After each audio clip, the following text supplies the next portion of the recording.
মা, ও মা, আমরা দুজন বিয়ে করে ফেলেছি।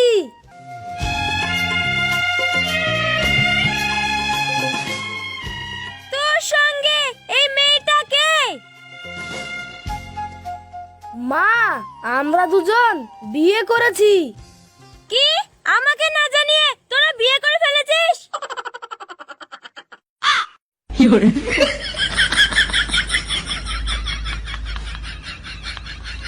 এখন ফকিন্নিকে বিয়ে করলেছিস? সোনার তো দূরে থাক, একটা টিনের গয়নাও গায়ে নাই। মা, আমি সোনা দেখে বিয়ে করিনি, আমি মেয়ের রূপ দেখে বিয়ে করেছি। তাহলে তুই রূপ ধুই পানি খাগা। এই বাড়িতে থাকতে হলে আমার কথা মতো চলতে হবে। ঠিক আছে শাশুড়ি মা, আপনার কথা মতোই আমি চলবো। এই যে ফকিরের ঘরে মেয়ে, আমার নাম ডিজে শাশুড়ি। কি করে ডিজে বাজাতে হয় আমি ভালো করে জানি, কথাটা কিন্তু মনে থাকে। ঠিক আছে ডিজে শাশুড়ি মা, আপনি যা বলবেন আমি তাই করব। ঘরে চলো।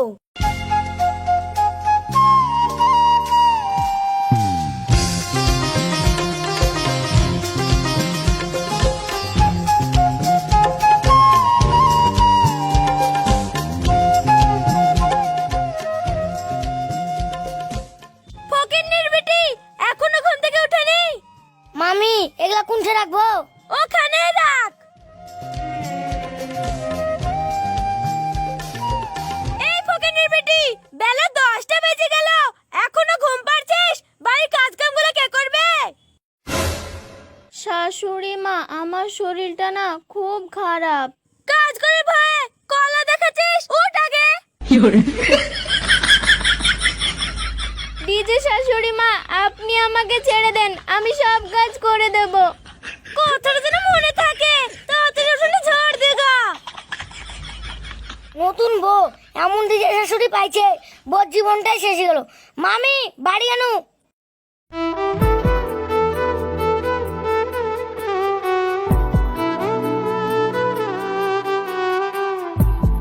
আরে বউ, তোমার শরীর খারাপ আর তুমি ঝাড় দিচ্ছ?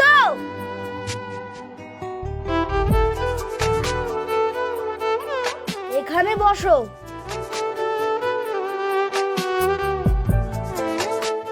মা কি তোমাকে কিছু বলেছে?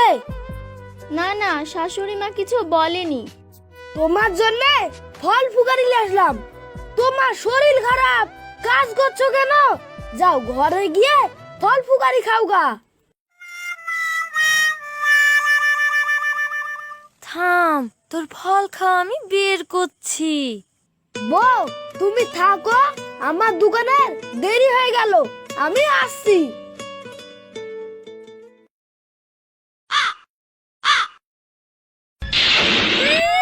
ফল খাওয়ার কত শখ! কারিমা, বাইরে আয়, দেখ তোর জন্য ফল এনেছে। কি বলছো মা? কদিন থেকে তুই শুকিয়ে যাচ্ছিস, কিছু খেতে পাচ্ছিস নি। লে, এই ফলগুলো বসে বসে খা। বলো কি মা, এই ফলগুলো আমি সব খাবো, দাও মা। এই যে ফুকনের বেটি, গোহাল ঘরটা তাড়াতাড়ি পরিষ্কার কর গা।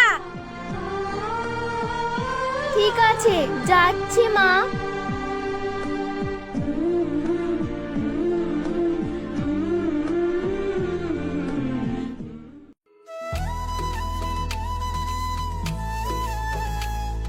মা সুরাইয়া, তুমি কোথায়?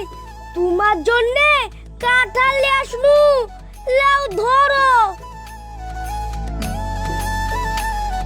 আরে আব্বা, তোমার আসতে কোনো অসুবিধা হয়নি তো? না মা, আমার আসতে কোনো অসুবিধা হয়নি।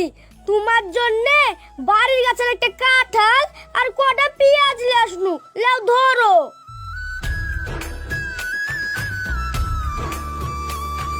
বাবা সে তো হাতে করে কি লাইছে? শুধু কাঁঠাল, ওই কাঁঠাল তো আমার গরুতেও খায় না। বিহান, আমার মেয়ে বাড়ির গাছের কাঁঠাল খেতে খুব ভালোবাসে, তাই নিয়ে আসনু। এই যে ফকিন্নির বাপ বেটির বাড়িতে বেড়াতে এসে তো একটা সোনার গয়নাও লিয়ে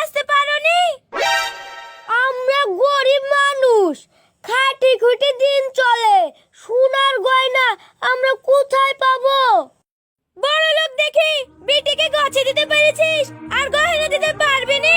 মরেছে তখন কই রে? আব্বা, তুমি আর আমার এই বাড়িতে আর কোনোদিনও আসবে না। যেদিন তুমি সোনার গহনা নিয়ে আসতে পারবে সেই দিনই আসবে। ঠিক আছে মা, আমি চলে যাচ্ছি, তুমি কাঁঠালটা খেও।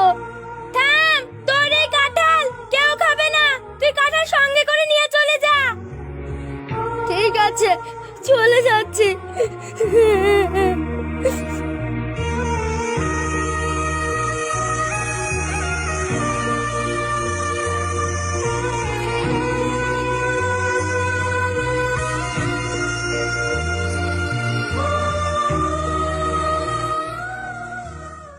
মা, এভাবে সোনা দানা পাওয়া যাবে না, অন্য কোনো পদ্ধতি বার করতে হবে।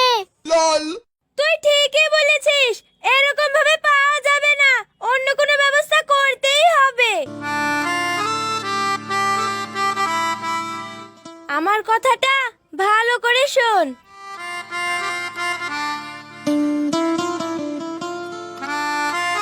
ঠিক আছে মা।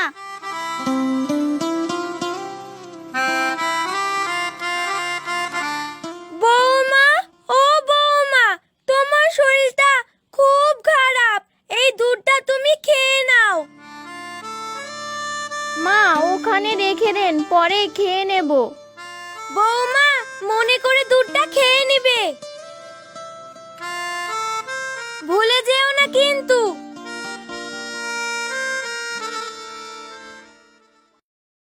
কি গো, মা দুধ দিয়ে গিয়েছে, তুমি এখনো খাওনি?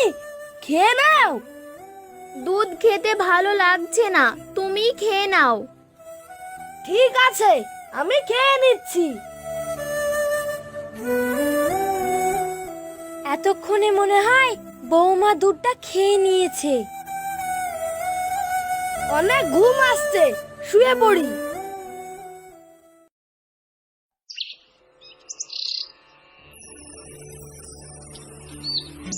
বৌমা, ও বৌমা, অনেক বেলা হয়ে গিয়েছে, গেটটা খোলো।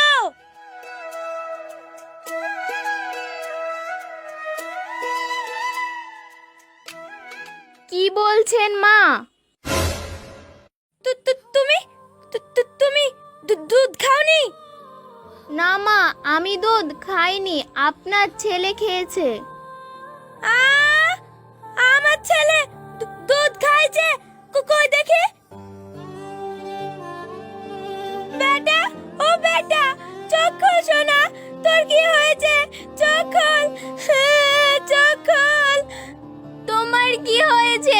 তুমি কথা বলছো না কেন? মা, তোমার জন্য আজ সবকিছু হলো।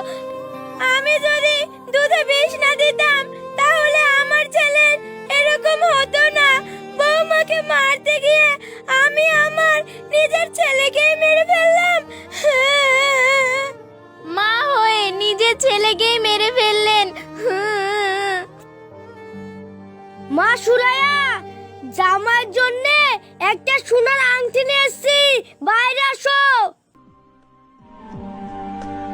আব্বা, তোমার ওই আংটি পরার মানুষ আর এই পৃথিবীতে বেঁচে নেই। জামাই আর